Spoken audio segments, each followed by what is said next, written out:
നിങ്ങളുടെ ലൈഫിൽ നിന്ന് നഷ്ടപ്പെട്ടു പോയ ഒരാളെ വെറുതെ വീണ്ടും കാണാൻ ആഗ്രഹിച്ചിട്ടുണ്ടോ? മജീദിൻ്റെയും സുഹറയുടെയും ഇമ്മിണി വലിയ സ്നേഹത്തിൻ്റെ കഥ പറയുന്ന പുസ്തകമാണ് ബഷീറിൻ്റെ ബാല്യകാലസഖി. വർഷങ്ങൾക്ക് ശേഷം സ്വന്തം നാട്ടിലേക്ക് മജീദ് വരുന്നുണ്ട്. എന്നിട്ട് സുഹറയെ കാണാൻ വെമ്പുന്ന മജീദിൻ്റെ ആ ഒരു മനസ്സിനെ ബഷീർ എഴുതിയത് ഇങ്ങനെയാണ്: സുഹറയെപ്പറ്റി ഓർക്കുമ്പോൾ കണ്ണുനീർ പൊടിയും. അവളെ ഒന്ന് കാണണമെന്നുണ്ട്, പക്ഷേ മറ്റൊരുവൻ്റെ ഭാര്യ. എന്നാൽ ദൂരെ വെച്ചെങ്കിലും ഒന്ന് കാണണം.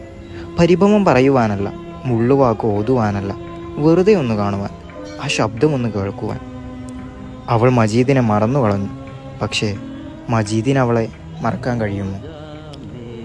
അങ്ങനെ നിങ്ങൾക്ക് മറക്കാൻ കഴിയാത്ത, ഒരിക്കൽ കൂടി കാണണമെന്ന് ആഗ്രഹിക്കുന്ന ഒരു മനുഷ്യനുണ്ട്.